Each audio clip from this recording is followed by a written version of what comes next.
Telugu digital media network లో political కేటగిరీలో number 1 కేవలం 72 గంటల్లో 1,50,00,000 వ్యూస్ పైగా పాపులర్ టీవీ నెట్వర్క్. ఉమ్మడి విశాఖ జిల్లాలో సీనియర్ నేత అయిన మాజీ మంత్రి కొణతాల రామకృష్ణ దాదాపు 15 ఏళ్ల తరువాత మళ్లీ ఎన్నికల బరిలో నిలిచారు. ఆయన చివరిసారిగా పోటీ చేసింది 2009 ఎన్నికల్లో. అప్పట్లో కాంగ్రెస్ మంత్రిగా ఉంటూ పోటీ చేసిన కొణతాల ప్రజారాజ్యం పార్టీ నుంచి పోటీ చేసిన గంటా శ్రీనివాసరావు చేతిలో ఓటమి పాలయ్యారు. ఆ తరువాత వైఎస్ఆర్ మరణంతో కాంగ్రెస్ ను వీడి వైసీపీలో చేరడం, తన తమ్ముడికి అనకాపల్లి టికెట్ ఇప్పించుకొని వైసీపీలో అంతా తానే వ్యవహరించిన సరైన ఫలితాలు రాబట్టలేక చతికిల పడ్డారు.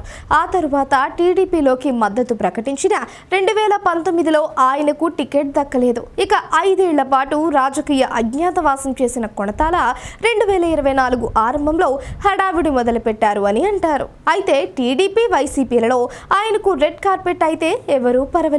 దాంతో కొత్త పార్టీగా ఉన్న జనసేన వైపు ఫోకస్ పెట్టారు. జనసేనలో ఆయన చేరారు. రాష్ట్ర మంత్రిగా ఒకనాడు ఉన్న ఇమేజ్ ని చూపించారు. అలా గాజు గ్లాస్ పార్టీలో ఆయన చేరిపోయారు.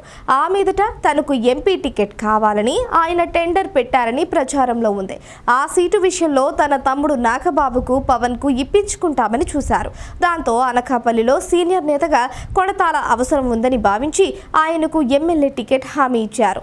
ఇది కూడా అంత సాఫీగా జరగలేదు. నాగబాబు అనకాపల్లి టూర్లో కొణతాల దుమ్ము కొట్టి తన అసంతృప్తిని వ్యక్తం చేయడంతో నాగబాబు ఆ తరువాత పవన్ ఆయన ఇంటికి వెళ్లి మరీ బతిమిలాడి మరీ తన వైపు తిప్పుకునేలా చేశారు. అలా అనకాపల్లి ఎమ్మెల్యే టికెట్ సాధించారు. అయితే అనకాపల్లి టికెట్ మీద చాలా మంది పెద్దల కన్ను ఉంది. మాజీ ఎమ్మెల్యే టీడీపీ నేత పీలా గోవింద్తో పాటు జనసేనలో అంతకు ముందు నుంచే ఉన్న పరుచూరి భాస్కర్ రావు, అలాగే వైసీపీ నుంచి తిరిగి టీడీపీలో చేరిన మాజీ మంత్రి దాడి వీరభద్రరావు తన కుమారుడి కోసం ట్రై చేశారు. ఈ హెవీ కాంపిటీషన్లో చాలా సులువుగా కొణతాల జనసేన నుంచి టికెట్ సాధించడంతో వారంతా తీవ్ర అసంతృప్తితో ఉన్నారు. అయితే పార్టీ పెద్దలు ప్రచారంలో పాల్గొంటున్నా మనసు పెట్టి చేయడం లేదని మరొకరు అంటున్నారు. ఇటీవల పవన్ కళ్యాణ్ అనకాపల్లి రోడ్ షో నిర్వహించేందుకు దాడికి కుటుంబం హాజరు కాలేదు. దాంతో అలాగే విభజనలు ఉన్నాయా అన్న చర్చ కూడా వస్తోంది. ఇదిలా ఉంటే అనకాపల్లితో కొణతాల రాజకీయ సంబంధాలు ఎలా ఉన్నాయి అంటే ఆయన చాలా కాలం నుంచే అంత చురుకుగా లేరని అంటున్నారు. ఆయన ఎక్కువ సమయం అజ్ఞాతంలోనే ఉంటారు అని ప్రత్యర్థులు అంటారు. ఆయన రాష్ట్ర మంత్రిగా పనిచేసిన అనకాపల్లికి చేసింది ఏమీ లేదని విమర్శించారు. ఆయన సొంత పార్టీ కార్యకర్తలను కూడా కలుపుకునేందుకు చిక్కడు దొరకడు అనే టైప్లో ఉంటారని అంటున్నారు. ఇవన్నీ పక్కన పెడితే కొణతాల ఉత్తరాంధ్ర పరిరక్షణ సమితి అని ఒక సామాజిక సంస్థను పెట్టి ఈ ప్రాంతం కోసం పనిచేస్తాను అని చెబుతూ వచ్చారు. కానీ విశాఖ రాజధానిగా వైసీపీ ముందుకు వస్తే దానికి మద్దతు ఇవ్వలేదు.